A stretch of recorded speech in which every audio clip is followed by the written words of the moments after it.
Kylo trying to kill Rey was a tad batshit, and so was the fact that he somehow survives rolling thousands of miles per hour and exploding. Kylo Ren hasn't had the thickest plot armor I have ever seen. My lord, is he a durable boy. Obviously not too clever though, because firing a few lasers at her from a distance would have been a better plan. There are so many things wrong with this one scene, it's actually kind of impressive. The fact that a script like this could even be approved is baffling in and of itself, but the fact that this movie is somehow worse than The Last Jedi already really does say a lot in terms of how many shits were given. This one string of scenes on this desert planet fully summarizes the rise of Skywalker. Dumb, messy, and what the fuck. Really a masterpiece in unbridled bad. Anyway, the plot important characters along with Poe and Finn head off without being chased or stopped by anyone. Makes complete sense to me, and then all of a sudden... Chewie's revealed to be alive. No, this is not a joke, that's just the level of writing we've gone down to. There was no time at all to let Chewie's death sink in because he's revealed to be alive almost immediately, and Rey just apparently destroyed a different transport ship.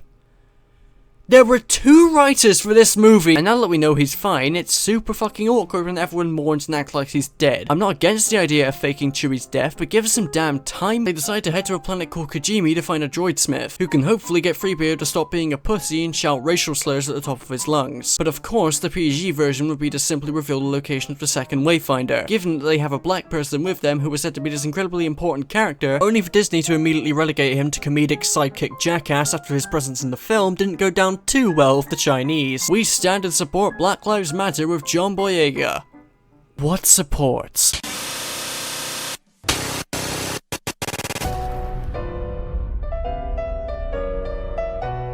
Kakashi, 鬱陶しいぞ。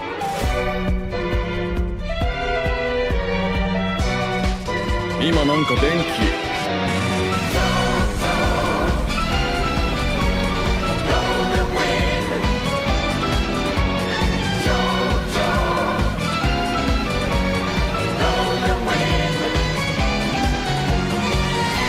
Oh, and BB-8 reactivates a Sith droid. Guess what his name is? He's called Dio. Okay, if I didn't make that joke, over 200 other people would. And no one seems to care that they now have a Sith droid that could contain valuable information for them. Gee, I wonder if BB-8 randomly deciding to reactivate a Sith droid will ever be brought up because of plot convenience ever again. They arrive on Kijimi and then they are ambushed by... a female. She explains that her and Poe know each other because Poe used to be a spice runner. That was... Poe's backstory that they set up. That was it. Excellent. Rey beats the shit out of everyone and uses her Sue powers to make Zori instantly like her. Oh yeah, Zori, that's her name. Try and remember that by the end of the film, because as a character she has no purpose other than plot convenience. Zori leads them to the droid smith that they need to tamper with C-3PO. His name is... Fuck. Fuck says, well, it's translated obviously, do you want this thing to speak? Fuck says that in order to translate the message, you have to erase C-3PO's memory. Now, I'm no expert when it comes to technology, especially artificial intelligence, but if it's programming forbids him from saying the N-word, then why would erasing his memory allow him to do so? Is this done specifically so you can bait everyone with C-3PO's death in the trailer? Taking one last look, sir, at my friends. You have known these people for a year, 3PO, and all they do is treat you like garbage. It's a terribly dangerous and sinful act performed on unwitting droids by dregs and criminals. Let's do that.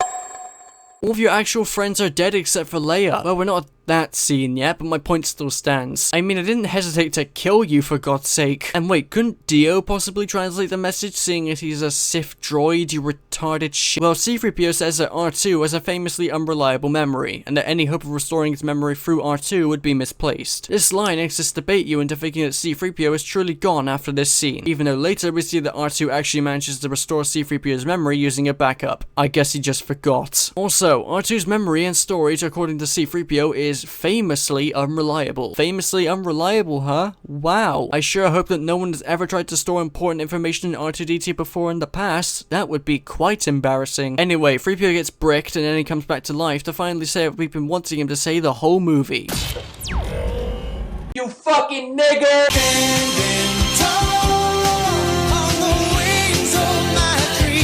After giving them the location for the second Wayfinder and resetting his memory back to default, Zoro brings Poe up to the roof and shows that she has a special space coin that she stole from a First Order officer that allows you to get through any blockade. I have no idea how this works whatsoever, but it's super convenient for them at this very moment, so I think in a few seconds Rey is going to continue the plot somehow. A few seconds later, Rey decides to continue the plot after sensing that Chewie is still alive on the Star Destroyer above them.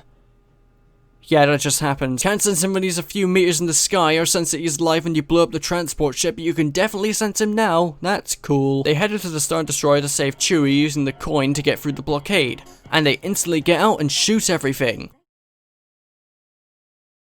What a plan! You're a dumb fuck. Alternatively, you could have done something smarter than this. I think A New Hope demonstrated that this situation can be solved with enough cunning, but I think we should all know as an audience by now that Jar Jar can't cognitively function unless there's action happening on screen every 30 seconds. So of course this plan ends up working. Rey uses her Jedi mind tricks to get 2 stormtroopers to tell her where Chewie is, instead of alternatively getting them to release him. But we need another action scene quickly, so fuck it. They proceed to shoot all of the cameras, which should immediately notify the First Order or whoever's watching them, but unfortunately common sense ain't too common even in fiction these days. And fiction is supposed to be my escape from reality. All of a sudden, Rey senses the Sith Dagger on the ship and apparently needs it, despite already knowing where to find a second Wayfinder. She says that she has feeling, which is a not so subtle way for Boojar and Terry to tell you that the plot now has a mind of its own and is no longer applicable to rational thoughts. Rey has no idea that they do in fact need that dagger, but because the plot tells her she has a feeling, she has to go and retrieve it. Makes perfect sense. While Rey goes for the dagger, Poe and Finn rescue Chewie and immediately get involved in another action scene that really demonstrates how fucking mindless stormtroopers are now. They were never perfect shots, but at this point I just feel bad for them. But the team are eventually captured and sent for execution, so I guess that's a redeemable factor. Wait, why execution? Was Chewie sent for execution? If so, why was he simply captured? And why would you capture the person who you had captured beforehand and send them to be executed? When if Kylo were to come along, since this is his ship, he could force torture vital information out of them. None of this makes sense. But they were ordered to be executed so Hux can save them. Or why send them for execution? Wouldn't that put them and you in more danger? So Rey finds the dagger just lying around with Chewie's equipment. Because apparently the knife that leads to the location of the thing that leads to the location of Emperor Palpatine to Kylo Ren's own knowledge is about as important as a random bowcaster to be left alone in a random room and not somewhere, I don't know, secret. You don't even have the thing in a display case of some kind or in some sort of quarters, a special room. Are you kidding me, Kylo? You deserve to lose at this point. Suddenly, at this specific time, Kylo decides to call Rey to try and figure out where she is. Rey ends up accidentally knocking over Darth Vader's helmet, which for some dumb fuck cunt squabbling reason teleports to Kylo and tells him exactly where she is. Are you fucking with my soul here, guys? You don't even need to use the Force on an object at this point to teleport what you want. You can just accidentally knock something over in the middle of a Force call and it just teleports. What a consistent and magnificent power you have there. This script is fucking sewage. There are just so many fuck-ups in this scene alone. There just cannot possibly be any more to deal with.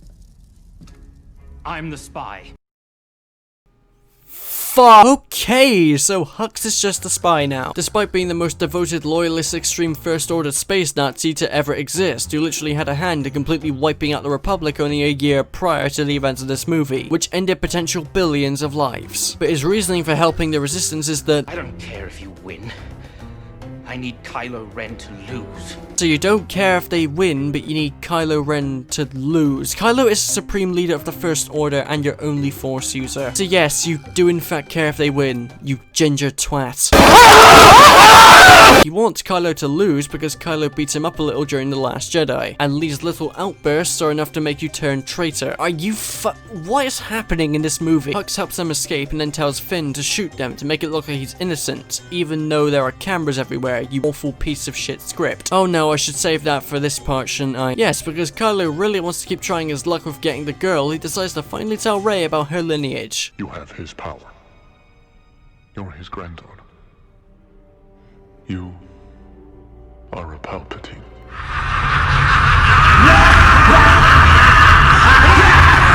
Life is pain! Woo! Oh boy, this is a dumb plot twist if I've ever seen one. Why is everyone related to each other in this franchise? Palpatine was Rey's grandfather. That is so many levels of no. Does this mean Palpatine got on with someone while he was a malformed old man? Does this mean that Rey's parents never had the Force or trained to be a Jedi, yet Rey has it and is really strong with it? There are so many questions here that are not answered in the fucking slightest. All we know is that Palpatine sent Coochie to go and kill Rey's parents, and they left her on Jakku to keep her safe. No answers to how any of this works, and I'm guessing we'll never actually know. Unless you buy the Rise of Skywalker novelization and find out that apparently Rey's father was a failed Palpatine clone that just so happened to escape. I don't know what this means, but apparently Palpatine realized he couldn't have sex with anyone in his current state, so he just created a clone of himself that ended up failing. And in that one bumped uglies with a random woman and created Rey Palpatine. A vital story point in the final movie in the 40-year-long saga is hidden away in a book. Lucasfilm Storytelling 2019. We are fucked. So yes, apparently Rey's father was a failed clone of Palpatine. We definitely fucked up the cloning aspects somehow. These two look nothing alike. There's failing to clone something and there's being Sheev Palpatine. Holy shit sticks. And if this was a clone, then how in the hell did it escape Palpatine's clutches? We are talking about someone who is powerful enough to lift thousands of ships out from beneath a planet and decimate an entire fleet with lightning. And you're telling me this botched clone somehow managed to escape and wasn't either captured or immediately killed while being a failure? Fuck me, this is stupid. Now that Rey is stunned by Kylo's killer move, he attempts to lure her over to the dark side again with his effortless charm. Don't be stupid, be a smarty. Come and join the Nazi party. Unfortunately for him, the Falcon shows up just in time and they head off to find the second Wayfinder. Rey swears vengeance against Palpatine for sheeving her parents and Finn gets concerned. They're trying to set up Rey turning to the dark side, but it completely falls apart when you realize that she hasn't done anything that can be considered morally wrong aside from shitting herself throughout this entire trilogy. So it just makes no sense. They crash on a moon in the Endor system that is home to the wreckage of the second Death Star. Now I know what you're thinking. But that's not even the worst of it. How could this possibly be in this kind of condition and not have crumbled into pieces the second it hit the surface of the moon? There are plenty of questions as to how this is here as well, like how it could possibly end up on a random moon and not Endor itself when it was directly above Endor during Return of the Jedi, but I digress. But that cannot be compared to what is about to happen. I know that I said the lightning scene was one of the worst in Star Wars, but this scene right here has to be one of the dumbest scenes in not just Star Wars but in film as a whole. There is not a single scene in anything I could think of that is so fucking horrendously stupid that it manages to top this. Rey pulls out the Sith Dagger and not having any goddamn fucking clue what she needs to do with it, she pulls out a fucking ruler attachment of the knife and then perfectly fucking aligns the blade of the knife that is carved to fit the ruins of the Death Star. Who in their right, sober, or crackhead fucking mind would even write this thinking it was fucking okay? Someone looked at this script and thought it was fine to be put to film. What in the fuck? Do you understand that carving the location of a Wayfinder is completely fucking pointless as a Sith assassin unless you specifically wanted to portray Palpatine? Do you understand that carving a knife to fit the ruins of the Death Star is the worst way you could have possibly given this clue? Do you fucking understand that in order for someone to align this perfectly, they had to be standing in the exact same bastard fucking position that you were in at the fucking time of carving it? And do you fucking understand, and has it clocked in your baby fucking chimpanzee brain, that in order for this to work into the future you have to bet on the ruins of the Death Star not crumbling or moving whatsoever in the middle of a harsh and powerful fucking ocean? Get fucked, you lemming titwank. This entire scene is an insult to the very concept of human intelligence. This is such a chimp brain fucking plot it actually hurts to imagine what it was like in the writer's room for this movie. The fact that we live in a timeline where something like this could ever be implemented in a film and people can unironically give it a flawless 10 out of 10 rating shows that we have in fact devolved and our species is doomed to fail. The movie snaps together like a jigsaw puzzle, a series of concluding beats that seem inevitable and perfect, and designed to please all parties, so long as you don't dwell on the logic too much. You can like this film all you want and preach to me what it means to you, but this scene is a diamond of horse shit. It is an insult to the audience's intelligence. Fuck this stupid piece of shit fucking dagger, you greedy, conniving shit cunts. Aside from that, there's a scene where Finn and Woman Finn bond over the fact that they are both stormtroopers. So I guess she's a character now and along for the ride. Imagine how Rose must feel knowing that there are 3 potential girlfriends for Finn at this point. Wait, was I just concerned for Rose? I mean, fuck! Rey decides to sail across a violent sea to get to the Death Star because despite being on a desert her whole life, she can just do this now. Don't think about it, it's just Rey being Rey. Rey finds the Emperor's throne room, and just to point out how autistic I am, why the fuck is there still glass in the windows after this? If you want to make large chunks survive that, then fine. But not the fucking glass. Rey finally finds the second Wayfinder, but not without fighting Darth Ragus. What, too late? This dark side plot for Rey doesn't make any sense, but fuck it, why would you care about anything at this point? Rey drops the Wayfinder and Kylo just teleports behind her. Please note that Kylo did not have the dagger at all and somehow managed to get here only 2 minutes after Rey arrived. How could he have known where the Wayfinder was located on the Death Star even if he did read what planet it was on off of the dagger? And given the fact that he's suddenly here, it makes the time frame of when he could have gotten here so questionable that I'm starting to think he just force teleported himself. Kylo breaks the Wayfinder in front of Rey, actively removing an hour off of this movie's runtime if they actually took the plot seriously, and then they engage in the only full lightsaber battle in the whole movie, and it is a shit show. The choreography is utter wank, and they're using the lightsabers like fucking claymores even though it has never been that heavy to attack with. Not even during A New Hope was I put to sleep during the duel between the Obi-Wan and Vader, and that was mainly because they were actually characters who I'd gotten to know throughout the film, despite the dog shit choreography. The Rise of Skywalker has no excuse for having a lightsaber battle that is this bad, and I don't care about either of these two because they aren't characters. They are tools who have emotions depending on if the plot wants them to. And when the lightsaber battles are usually meant to represent the emotional highs of your movie and you end up producing something this bad, you have failed at one of the few fundamental things that the prequels did perfectly. Towards the end of the fight, we cut back to the Resistance base and see Leia getting up and walking to a different area while the Orange Lady says that she has to use all of her remaining strength to reach her son. And when this happened, I had to pause the movie because... Wait, what? You think I actually paid money to see this? I had to pause because I had no idea what just happened. Leia just suddenly gets up and the scene lasts about 15 seconds. It felt like they were trying to rush Leia's death so badly that they set a record for their own terrible pacing. But yeah, Kylo ends up seeing his spooky ghost mom and then Rey stabs him with his own lightsaber when he isn't fighting her. Talk about a fair fight, you cheating cow. Then Leia dies. It really begs the question as to why they didn't just let her get killed off in The Last Jedi. I fly now! Because despite all of the effort using Force Awakens scenes and CGI trickery just to puppeteer her corpse onto the screen, she does fuck all throughout this entire movie and goes out in the most pathetic death scene out of all of the original characters. Oh my god, all of the original characters are dead. Thank you, Disney. Thank you for soiling the legacy of 3 of the greatest heroes in cinema to push forward the real hero of Star Wars, Rey Palpatine. Stop it! Rey senses Leia's death and instantly feels guilty about stabbing Kylo like a bitch, so she force heals his wound and says that she wants to take Ben Solo's hand and not Kylo Ren's. Then she runs away and steals Kylo's ship, which miraculously wasn't swept away, wasn't locked, who gives a shit, that's just a Rey.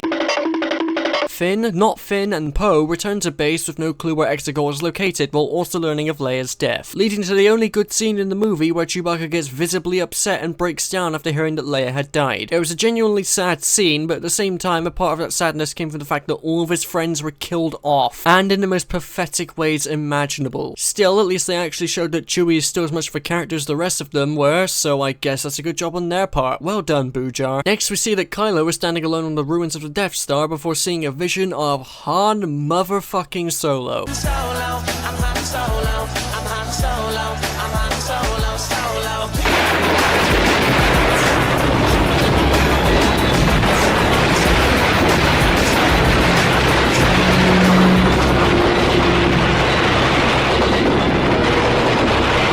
And believe me, I was about to lose my shit. But then they make it clear that this isn't a Force ghost and it's just Kylo's memory playing tricks on him. At least they fucking got that right. Then again, they're stupid enough to have Force ghosts interact with the world, so Kylo redeems himself by replicating the scene where he guts Han in The Force Awakens and instead throwing away his lightsaber and going back to the light side of the Force. So Kylo wasn't actually redeemed by anyone for murdering scores of innocents, he just felt bad about it and imagined his father being proud of him after he gutted him on the spot. Okay, if you say so, movie. Palpatine calls Pride so they can eye-fuck each other and agree to commence the Final Order by sending one of their Death Star ships to Kijimi and blowing it up to scare off the Resistance, and anyone not willing to submit. Don't worry though, Zori and Fuck are completely fine for reasons unexplained. Before any of the ships at Exegol could actually take off, they had already sent one out to blow up Kijimi, and by the end of the movie, this one Star Destroyer is still out there chilling on its own, so I guess the galaxy still is a bit of a problem if there is still a mobile Death Star out causing havoc. I guess I'll have to wait for a comic or something. How gay. We cut to Rey on Arc 2 burning Kylo's ship and she throws Luke's lightsaber. Yes, it is Luke's lightsaber. I am not respecting Disney's executive decisions until they respect Star Wars. And then Luke's Force Ghost appears in the nick of time and catches the fucking lightsaber. God damn! Competency has clearly left the room and Jar Jar has clearly cut off the oxygen to his brain. The Last Jedi already made this a problem, but it's just made even worse here. If Force Ghosts can interact with the world, summon lightning and grab lightsabers, then why not go to Palpatine and cut his head off? Some people have tried to argue that Arc 2 is a place that is strong with the Force, so apparently that means it makes sense for ghosts to be able to interact with physical objects.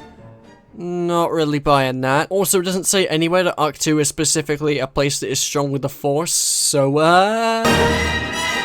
Luke then explains to Rey that she shouldn't be here to do what he did because he was wrong, further showing how much Jar Jar hated Ryan's movie, but just managed to make Luke's character seem even more inconsistent than Ryan initially made him. Outstanding move. Luke also reveals that he knew Rey was a Palpatine all this time, and I call bullshit. If he knew Rey was a Palpatine all this time, then why did he even consider training her in the first place given the state he was in during The Last Jedi? Then he gives Rey Leia's lightsaber because she apparently needs more power, and Luke explains that Leia sensed that her son would die if she continued to be a Jedi, and wanted Luke to give the lightsaber to someone who will finish her journey, despite the fact that at the end of her journey her son dies regardless. You fucking idiot. Luke raises his X-Wing out of the water, which has been there for upwards of 20 years, yet Rey is able to get it working in literally no time at all. Firstly, Ghost can use the Force now, so that just adds to the question of why doesn't Luke go to Exegol and chop Palpatine's head off. And secondly, that ship has been underwater for 20 years. But don't worry, because if you buy the Rise of Skywalker novelization, you find out that Rey used parts around her to repair the ship. Doesn't explain how it manages to work whatsoever in the amount of time she has left, but who boy, it's there. A pivotal part of the story in the final Oh, just fuck off. Rey then pulls the Wayfinder Kylo had out of the wreckage of his TIE fighter and for some reason isn't broken. Right. That shit was so retarded, I'm about to respond in another language. I'm assuming the fact it survived a nuclear explosion is proof that these things are indestructible, yet Kylo breaks one with his bare hand. And Rey takes off to go to Exegol. Back at the Resistance base, R2-D2 reinstalls 3PO's memory. I wish I was joking. They then use the Sith droid Dio and find out that he has the location of Exegol on his hard drive. I wish I was Don't lose your mind yet, Cartoonshi, they still need the Wayfinder to get past the magic gas. Oh yeah, that's a good point actually. They then detect Luke Skywalker's X-Ring going through the magic gas because Rey is currently going through it to Exegol and thus they can just use her coordinates. Shit.